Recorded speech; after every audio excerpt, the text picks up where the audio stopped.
Bem-vindas a mais um quadro Histórias do Balé com a professora Vânia. Sejam todas muito bem-vindas. Se você gosta de balé, aqui é o seu lugar. Isso aí. Isso. E hoje a Vânia vai falar sobre O balé A Bela Adormecida. Bom, gente, é o seguinte, se vocês têm uma ideia de como a Disney propagou essa história, que é fantástica, maravilhosa, com a versão original, a gente vai viajar em muitas possibilidades. Porque esse balé foi, assim, a primeira apresentação foi em 1890, no finalzinho do século. E o nosso querido Marius Petipa teve, assim, uma oportunidade de explorar o máximo que ele podia de personagens, pessoas, da música, porque a parceria dele com o Tchaikovsky, assim, para a época, foi uma coisa muito especial. Muito. Eles realmente viajaram nas ideias, nas possibilidades, eles usaram todos os recursos que eles podiam. Não se pouparam em pessoas, em papéis. Então, a Bela Adormecida original, ela tem diversos personagens. É assim, um dos balés que tem o maior número de personagens. Porque além da Aurora, do príncipe, do rei, da rainha, das fadas, que diferentemente das versões populares, a primeira versão tinham sete fadas. Cada uma representa uma coisa diferente. As pessoas da corte eram diversas também. Duques, duquesas, princesas e marqueses. Então ele explorou isso ao máximo. Esse é um balé muito longo e dá oportunidade para muita gente. Então, o Marius Petipa, ele pensou numa história que já existia do Charles Perrault, que era A Bela Adormecida no Bosque, que era uma história que o rei e a rainha, eles não tinham filhos ainda e demoraram muito tempo para tê-lo. Então, ele se baseou nessa história e que era, assim, muito encantadora também. E essa história é de 1600 e tralalá, bem antiga. Então, ele teve a possibilidade de viajar nas ideias mesmo.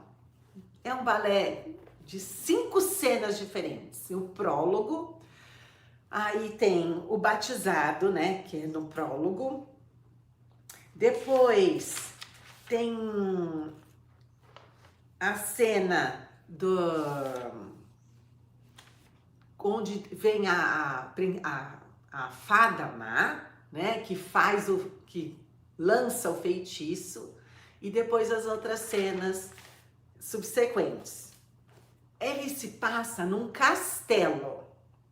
Diferente dos outros balés que eram imaginários e tudo, apesar de ter as fadas, que é um reino encantado, mas ele se desenvolve dentro de um castelo. Então, tem muita pompa, muito brilho, muita riqueza, plumas, né? Grandes salões, grandes jardins. E aí, como vocês sabem, a Bela Adormecida começa no batizado. a princesa Aurora nasce e o rei e a rainha fazem uma bela de uma festa, convidando até os aldeões e tudo para participar, né? E mostrar a criança. Então a primeira cena que aparece no balé é duas babás, né? Duas amas cuidando da bebê, mas um médico todo preocupado, né? Mas todo feliz, porque o rei e a rainha tiveram uma filha muito saudável. Então eles convidam as fadas para presentear a princesinha. E cada uma delas dá um dom diferente para ela.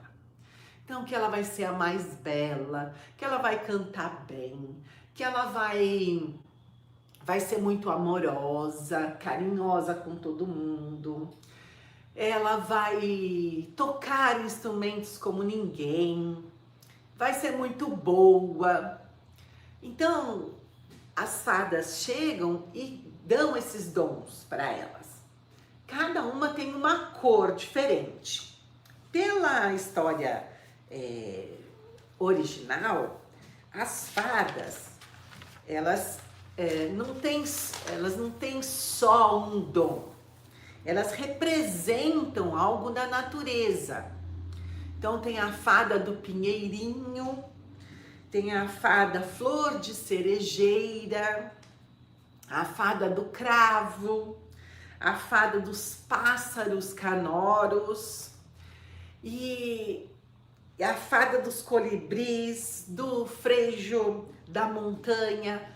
Esses nomes foram inventados por Marius Petipa, ok.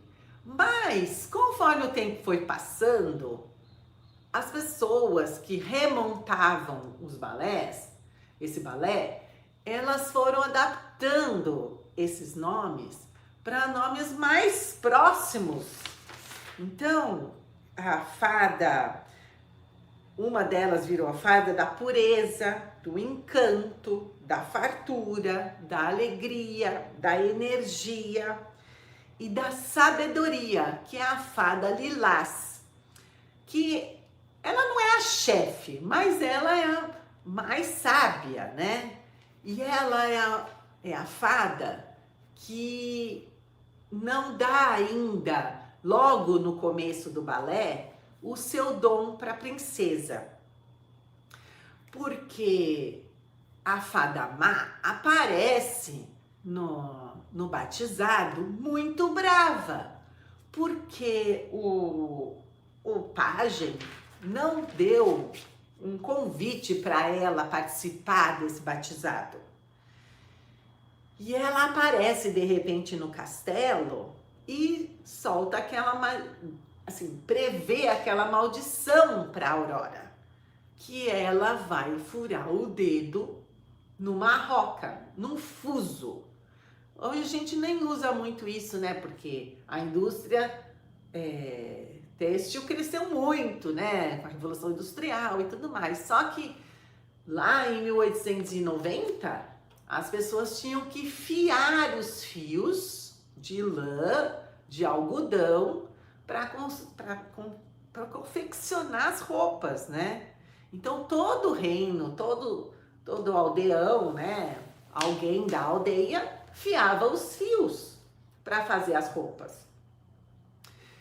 E a maldição da Caraboss, né? Que é o nome da safada, é exatamente esse. A princesa pode ter todos esses dons maravilhosos, mas quando ela crescer um pouco, né, aos 15, 16 anos, ela vai espetar o dedinho e vai morrer. Aí o rei e a rainha ficaram muito tristes. Oh não, minha filha acabou de nascer e você já está dando uma maldição para ela. E aí então, já que a fada lilás não havia dado o seu dom para Aurora, ela consegue não acabar com esse feitiço, mas transformar esse feitiço em um sono profundo. Transforma ele, né? Não vai ser nem lá nem cá. E aí, a rainha e o rei tomam uma decisão e promulgam uma lei de que naquele reino não pode ter mais nenhuma roca. Afinal de contas, era um perigo para a rainha, para a filha deles. Então, o rei fala que não pode ter mais rocas, pelo menos a muitas milhas, né, de distância do castelo. Aí, nessa história original, a princesa cresce normalmente, ela não vai para a floresta, como em outras versões, e cresce com as fadas. Ela cresce no castelo mesmo. Então, quando acontece essa maldição, né? A única coisa que o rei pode fazer é simplesmente não ter mais roca naquela região e proteger a filha. Ok. Aí abre-se a cortina e tudo, e tem uma baita festa, porque todos os membros do castelo ficam super felizes, então tem muitas danças, tem valsas, tem a dança de cada fada, né? Mostrando os dons.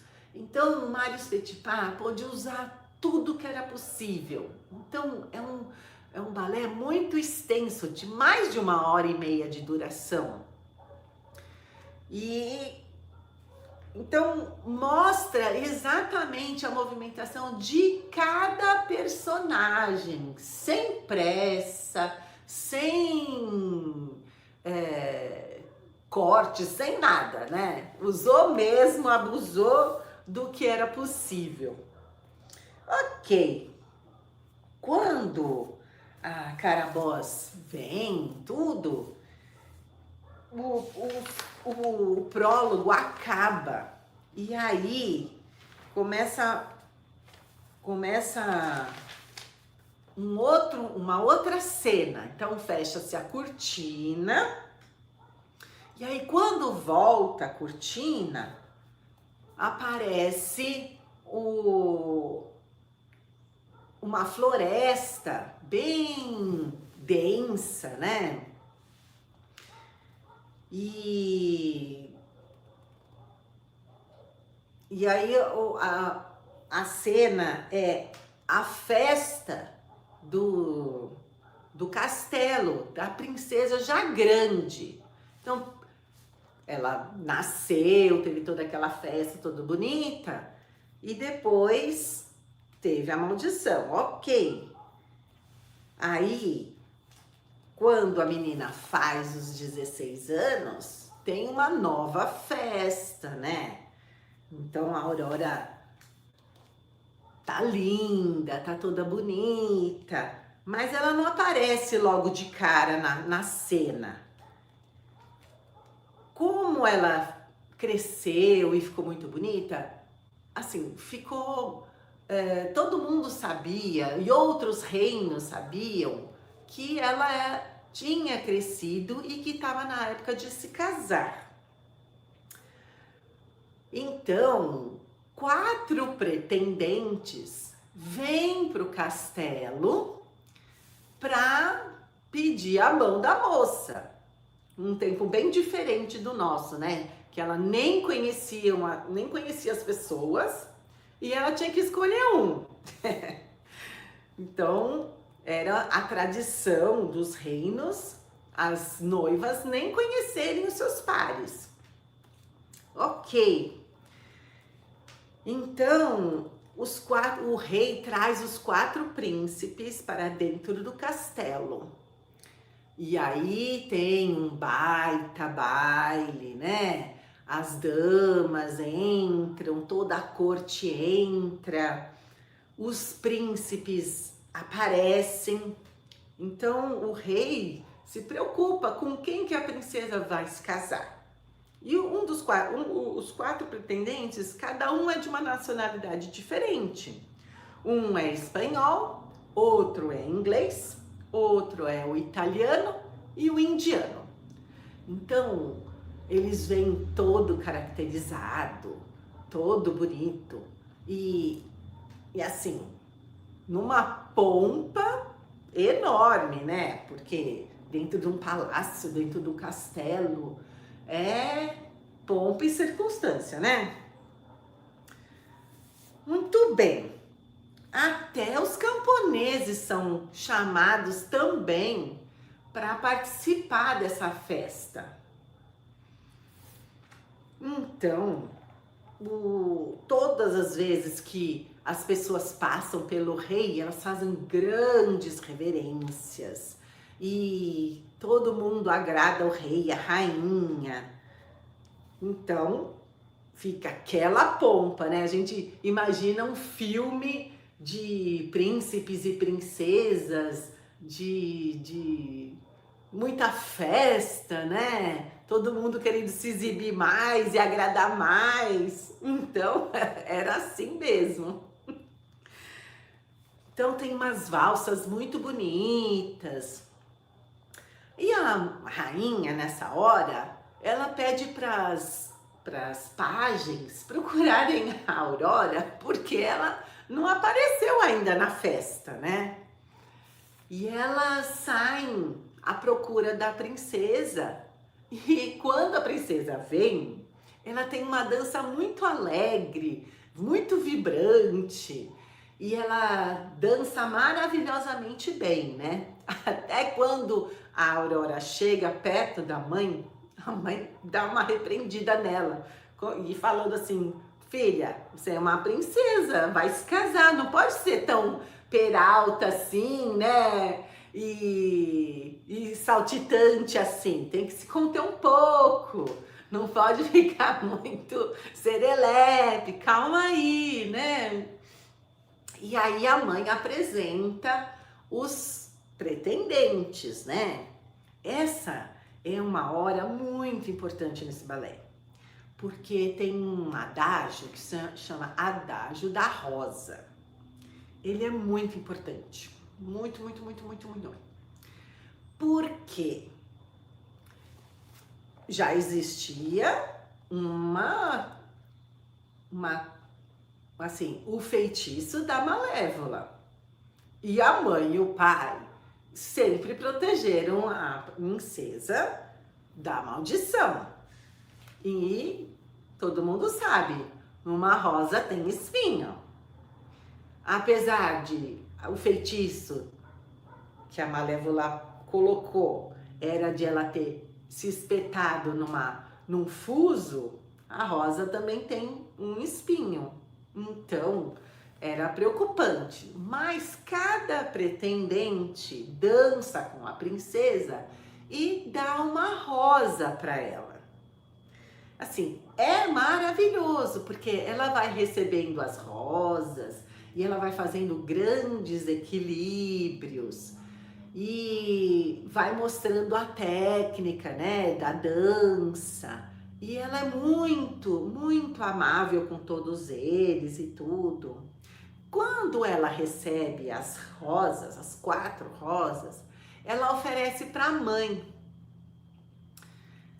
Como dizendo, mãe, eu não sei se eu quero casar. Mãe, olha, eu recebi as rosas, mas eu tô te dando porque eu te amo muito e tudo. E assim, ela tem uma hora que ela sai de cena. E todo mundo fica procurando por ela. Mas ela volta. Acho que, assim, pela pouca idade e pelo compromisso que ela ia ter, ela precisava pensar um pouco, né?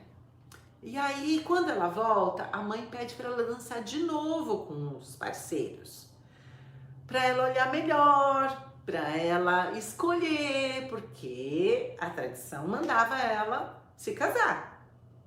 Aí, de novo, ela passa por todos os rapazes e recebe um outro botão de rosa. E aí ela novamente entrega as flores para a mãe. Então, ela não decide nada, mas é muito detalhe, gente. Precisa pensar. Ai, ai, ai. Quando ela entrega essa rosa, né, para a mãe, os aldeões dançam e é uma festa muito bonita, né? Quando eles aparecem, tem uma cena que é muito bonita também, que as aldeãs, elas estão muito alegres, né? E com isso, peraí, deixa eu ver aqui, antes de eu falar besteira aqui, que é muito detalhe, gente. Muito detalhe.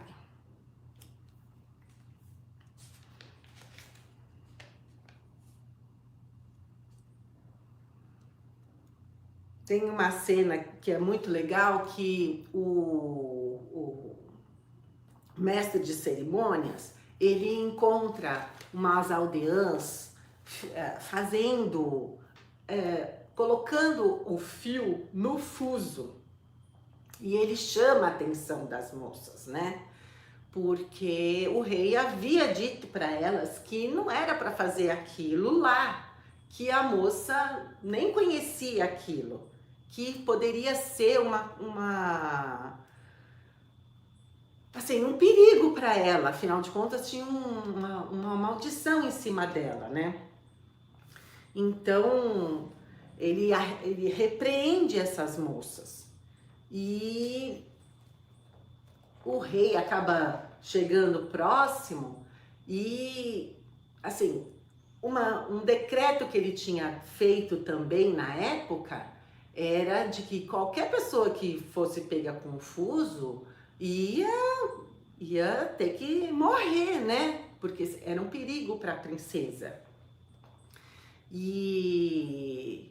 Mas a rainha intervém e fala para ele relevar e tal, que ia ficar tudo bem e tudo. Então tem uma dança muito bonita dos rapazes com os arcos de flores. Então, assim, é bem misterioso, né? Porque tá todo mundo em festa, mas tá todo mundo apreensivo e fica um clima meio confuso, porque apesar de todo mundo estar feliz dela ter nascido, crescido, ficado bonita, tá quase casando, mas sempre a maldição fica rondando o clima do espetáculo, né? Então, tudo que é uma ameaça para a Aurora, então o pai e a mãe sempre ficam apreensivos, né? Afinal de contas, eles não querem que a maldição ocorra. Mas, assim, para uma menina de 15, 16 anos, que nunca viu um fuso, fica uma curiosidade, né? Tudo que é proibido é mais gostoso. E aí, ela acaba picando o dedo num fuso que, assim, a feiticeira coloca um fuso dentro de uma cesta de flores e ela aparece de capa, toda meia curvada e tudo, no meio da festa e chama a atenção da Aurora. E aí a Aurora vê que ela tá com uma coisa diferente na mão e ela vai lá fuçar o que era. E com isso ela espeta o dedo no fuso. E aí o feitiço acontece, né? E aí a Aurora começa a ficar trêmula, ficar pálida e ela acaba desmaiando e acaba desfalecendo, né? Aparece a nossa querida fada Lilás, que é a protetora, é a mais sábia, e ela acalenta o rei e a rainha e fala para eles, ó, leva ela lá para dentro do castelo e com o meu poder eu vou colocar vocês em sono profundo junto com a princesa. Então, a fada Lilás, ela coloca uma floresta, faz crescer uma floresta, encobrindo todo o castelo. Tudo que estava lá dentro fica adormecido. Então, ninguém vê que é um castelo de verdade, porque a floresta toma o castelo. Então, eles colocam a Aurora deitada numa mesa, né? E tudo que tá dentro do castelo vai adormecer. E aí os anos vão passando, o tempo vai passando, e aí, depois de muito tempo, anos, mais de 10 anos, 20 anos, 100 anos se passam. E aí as pessoas começam a falar, né, que existia um castelo, que tinha uma princesa e que tinha um feitiço envolvendo a princesa, que ela estava dormindo.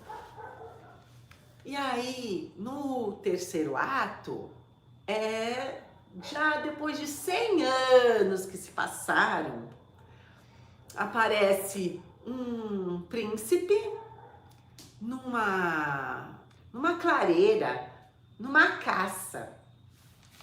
Então, o príncipe, ele tá com toda a realeza dele, inclusive um pajem dele, né? Sentado na clareira, depois de ter caçado. Então tem as duquesas, princesas e todo mundo se divertindo e uma festa mesmo por conta de uma caçada, né? Felizes de ter caçado, de ter sido uma coisa boa. E ele tem uma visão, né?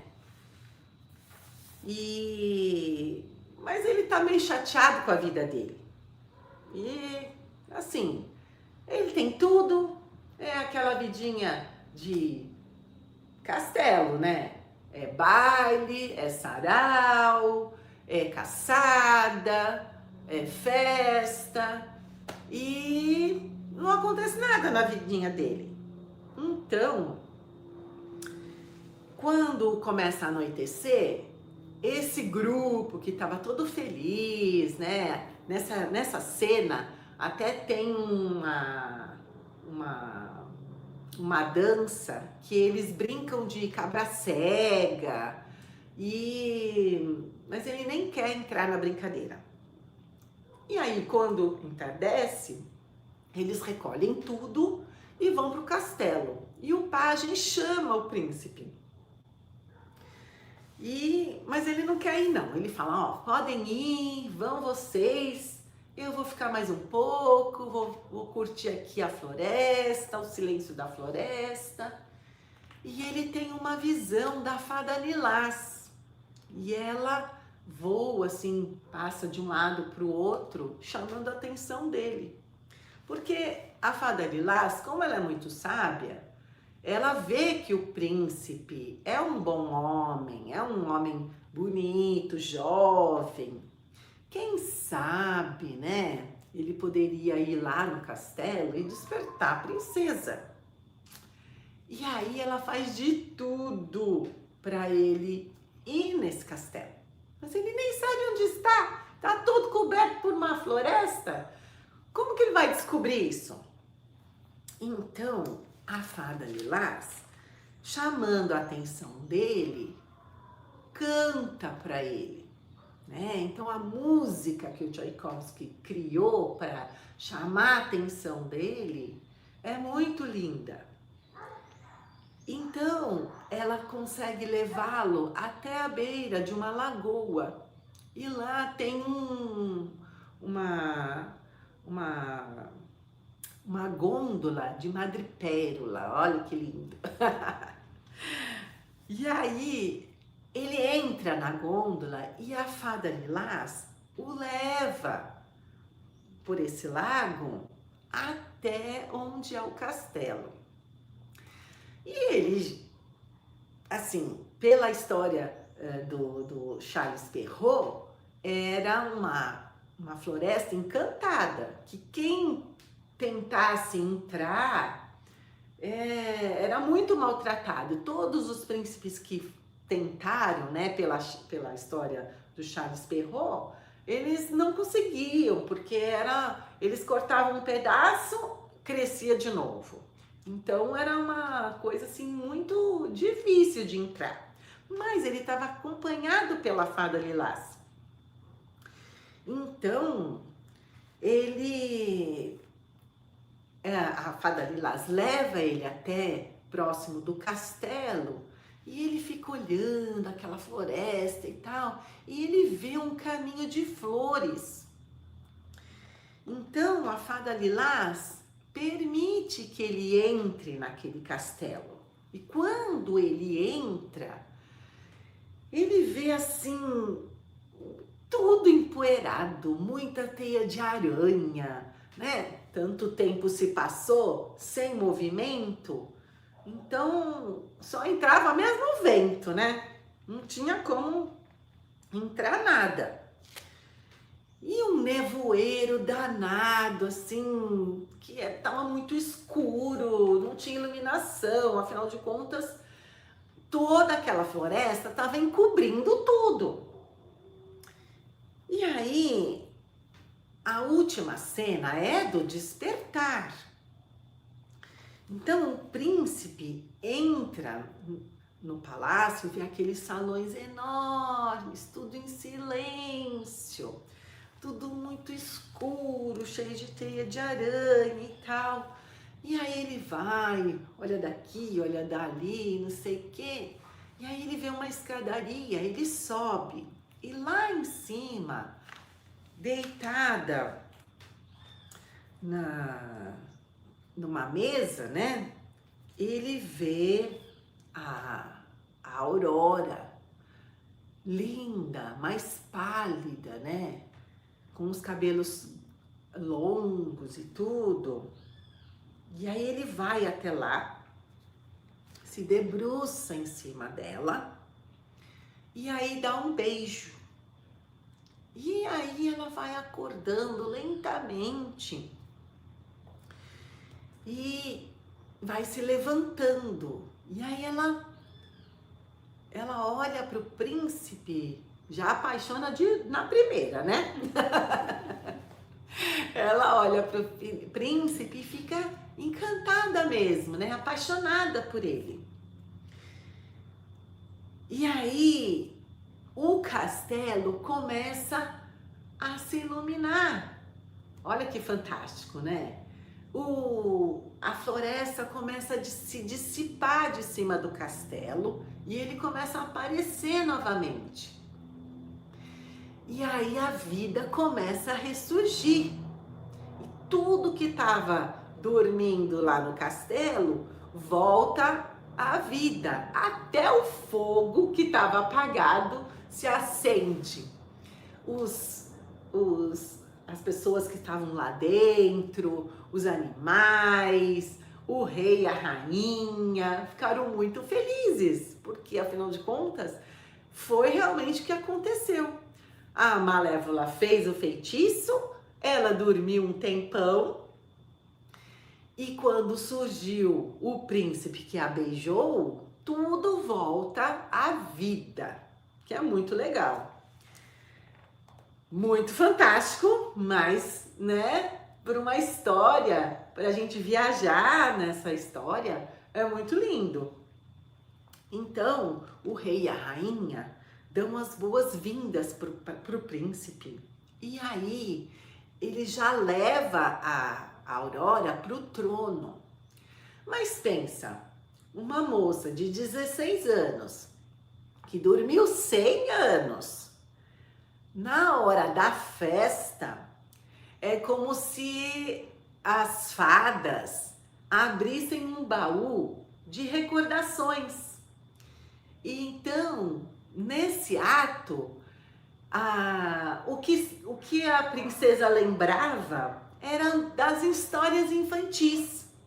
Por isso que na última parte aparece o gato de botas com a gatinha branca, a fada Florine, que é azul, com o pássaro azul, aparece a Cinderela, aparece também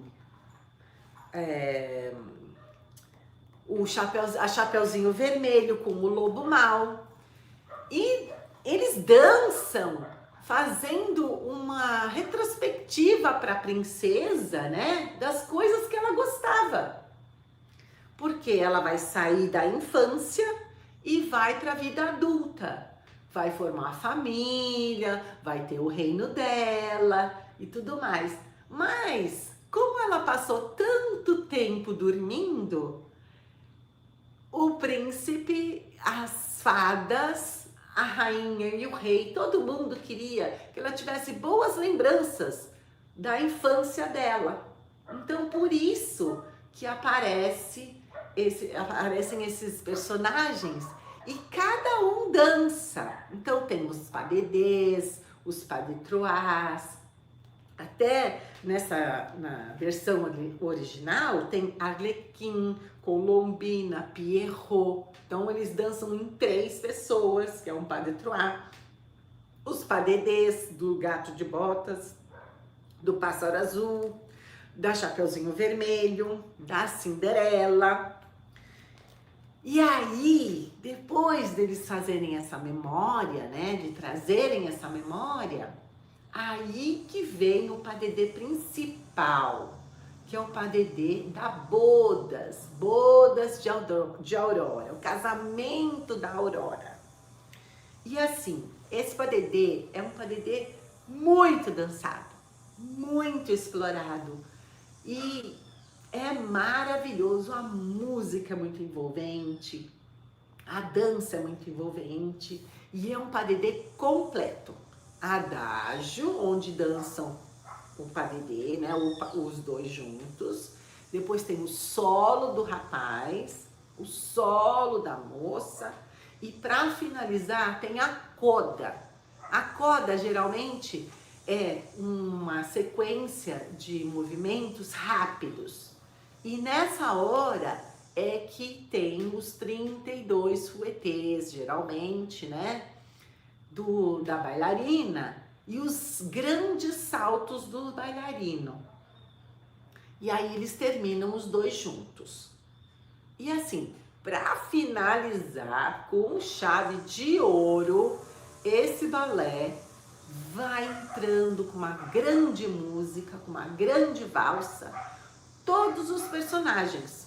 E aí forma um grande quadro, bem lindo, com todo mundo no palco.